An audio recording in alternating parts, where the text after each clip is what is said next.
안녕하십니까, 나경원입니다. 제가 출마 선언을 이태원에서 하면서 출마 선언 이후에는 처음으로 소통관에 쓴 것 같습니다. 언론인 여러분들께 먼저 와서 인사를 드렸어야 되는데 제가 소통관에 좀 뒤늦게 온 거 송구하다는 말씀 드리면서 오늘 부동산 관련 기자회견을 시작하도록 하겠습니다.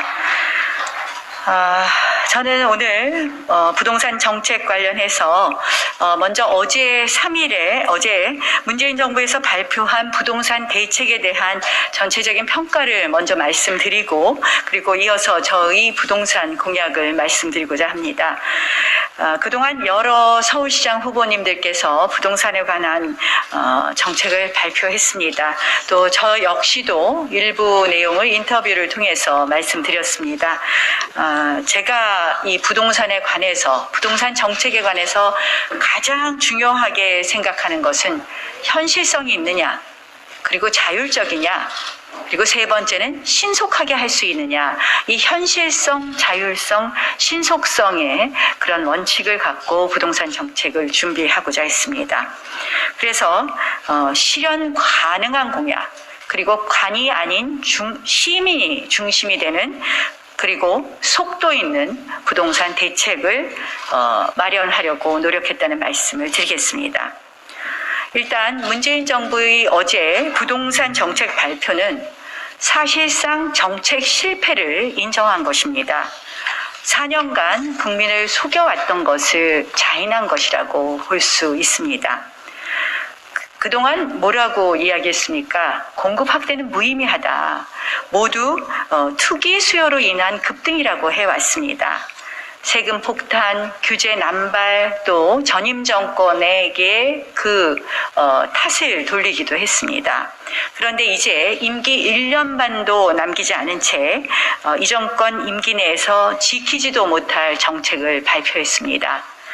게다가 공공주도 3080이란 이름으로 발표된 어제의 부동산 대책은 한마디로 방법, 방향이 모두 틀린 것으로 보입니다. 한마디로 3비 정책입니다. 비현실적이고 비논리적이고 비효율적이라는 말씀입니다.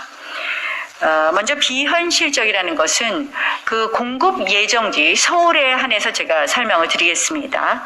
공급 예정지가 대부분 민간 소유 토지입니다. 공공택지 이외에는 모두 민간 소유 토지입니다. 토지 주인의 동의가 없으면 사업 진행 자체가 불가능합니다. 따라서 대부분의 사업 자체가 비현실적일 가능성이 매우 큽니다. 정책 자체가 비논리적입니다. 용적률 확대 주장을 합니다.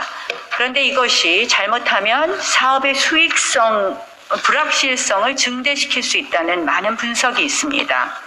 또 박원순 서울시장 이 심의 절차를 간소하고 신속하게 하겠다고 주장했으나 박원순 서울시장이 각종 위원회로 갖가지 절차를 신설해 놓았기 때문에 실질적으로 지금 서울시의 많은 절차가 정무적인 판단을 개입되는 구조입니다.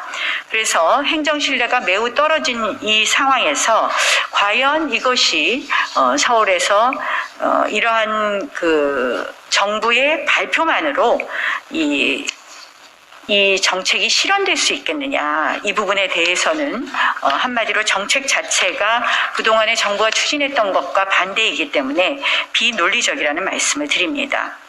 마지막으로는 비효율입니다. 이 정권은 늘 관이 주도하겠다는 입장을 가지고 있었는데 이 부분이 바뀌지 않았다는 것입니다.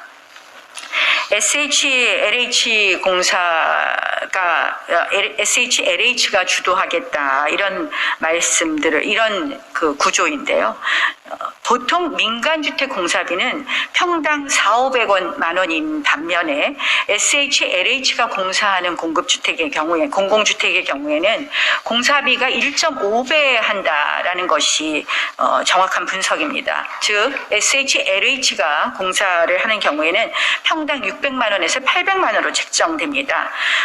그 SHLH 공사의 공사가 경직 적이고 비효율적이라는 것은 그동안 늘 공공개발을 지연시키는 그런 원인이 되었습니다. 따라서 이 민간의 효율적이고 신속한 민간에 의한 그 개발을 배제하고 있는 어제의 정부 발표는 한마디로 비효율적이다라는 말씀을 드리겠습니다. 그런 의미에서 저는 어제의 발표에 대해서 공급 확대를 인정한 측면에서는 점수를 드리고 싶지만 그 방법에 있어서는 매우 비논리적이고 비효율적이기 때문에 실질적으로 비현실적이고 그렇기 때문에 그 실현 가능성이 매우 낮다라는 부분을 지적하겠습니다. 이제 그럼 저의 부동산 정책에 대해서 말씀드리겠습니다. 저는 원더풀 7대 공약이라고 부동산에 대해서 말씀드리겠습니다. 원하는 곳에 더 많은 집을 짓고 풀건 풀어드리는 부동산 원더풀 7대 공약입니다.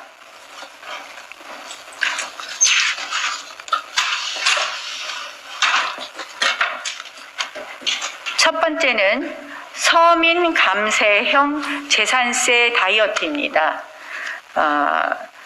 제가 이제 이 재산세 부분에 대해서 최종적으로 검토를 해봤습니다.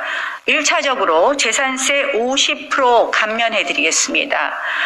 지금 있는 고가주택 기준을 서울시에서는 9억 원에서 12억 원으로 상향 조정하고 공시가격을 실거래가의 70% 수준으로 동결하도록 하겠습니다. 공시가격 12억 이하의 1가구 1주택의 경우에는 재산세 50% 감면해 드리겠습니다. 그리고 장기 보유자는 종부세도 감면할 수 있도록 정부 및 국회와 적극 협의하도록 하겠습니다. 양도소득세 부과 대상 역시도 9억 원에서 12억 원으로 올리는 것이 맞을 것 같습니다. 이런 부분도 역시 앞으로 계속 국회와 정부와 적극 협의하겠다는 말씀 드리겠습니다. 두 번째는 청년 신혼부부 주택 마련 부담을 파격적으로 해소하겠다. 청년 신혼부부의 꿈을 지원해 드리겠습니다. 역세권, 대학가 주변 등을 중심으로 해서 평당 1,000만 원 수준의 주택을 공급하도록 하겠습니다. 이른바 토지임대부 주택입니다. 39세 미만, 연소득 7천만 원 미만인 청년, 그리고 혼인기간 7년 이내의 예비 신혼부부, 만 6세 이하 자녀를 둔 가구 등에게는 초기 대출이자 3년간을 100% 지원해 드리겠습니다. 그렇게 되면 청년의 경우에는 이 100% 지원하는 액수는 청년의 경우에는 3억 원까지, 그리고 신혼부부의 경우에는 5억 원까지입니다.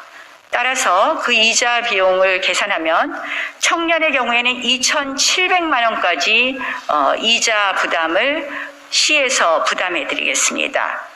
다만 또 이 청년이 결혼을 하게 되면 또 3년, 그래서 5억 원의 3년의 이자 4,500만 원을 부담해 드리겠습니다. 여기에 아이를 하나 낳으시면 또다시 3년 추가해서 5억 원에 대한 4,500만 원, 이자 4,500만 원을 부담해 드리겠습니다. 결국 서울에서 독립해서 결혼하여 아이를 낳으시면 총 9년 1억 1,700만 원의 이자 부담 혜택을 드릴 수 있도록 하겠습니다. 한마디로 지금 많은 젊은 분들이 내 집 마련의 꿈을 실현하고 있지 못합니다. 청년과 연소득 7천만 원 미만의 청년, 그리고 혼인기간 7년 이내의 예비 신혼부부, 그리고 만 6세 이하 자녀를 둔 가구의 경우에는 초기 대출 이자를 부담해 드리는 방법으로 내 집 마련의 꿈을 실현해 드리도록 하겠습니다. 셋째, 맞춤형 도시개발을 통한 강남북 격차 해소입니다.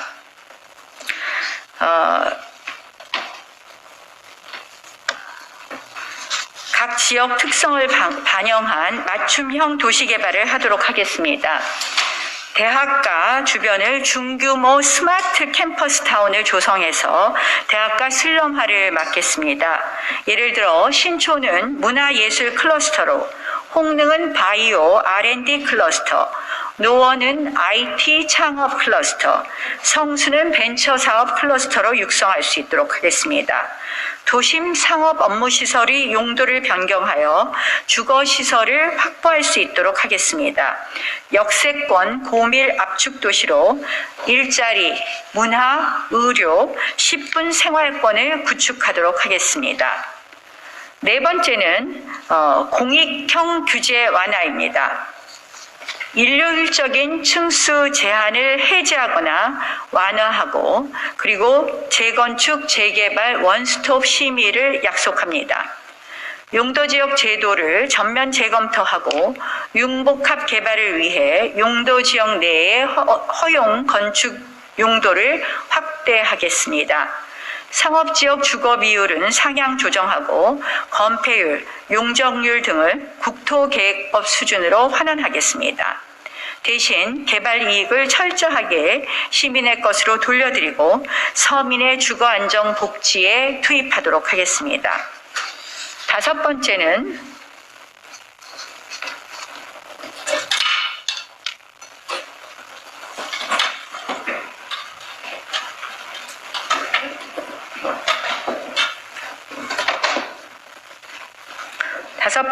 실현 가능한 주택 공급 계획입니다.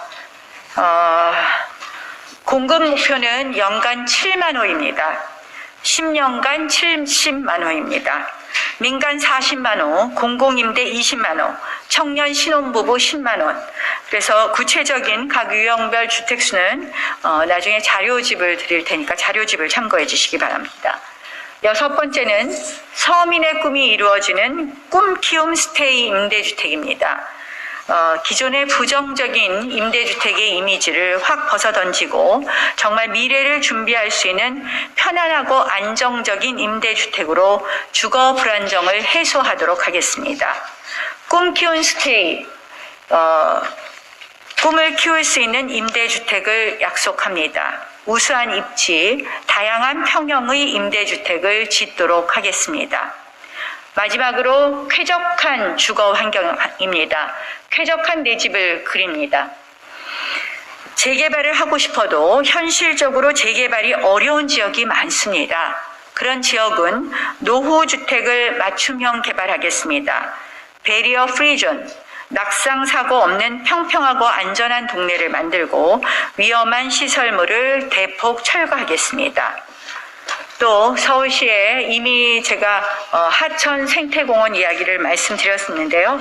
43개 하천 생태공원을 조성하고 100개 숲을 정원 벨트로 연결해서 숲과 물이 흐르는 그린 서울을 만들어 드리도록 하겠습니다.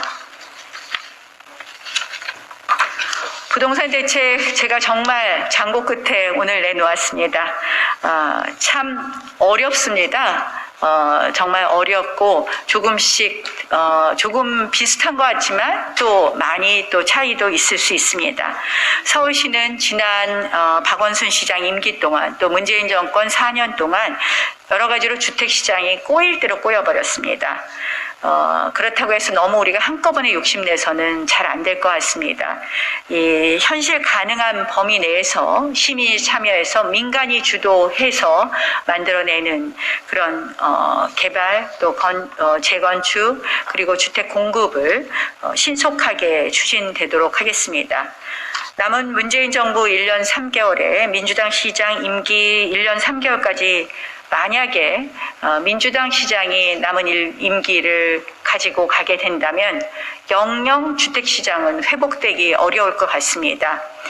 이 정부가 이제 이제 와서 이제 공급 확대 이야기 하는데 저는 아까 말씀드린 것처럼 실질적으로 믿기 어려운 포커페이스 공약 아닌가 이런 생각을 해봅니다.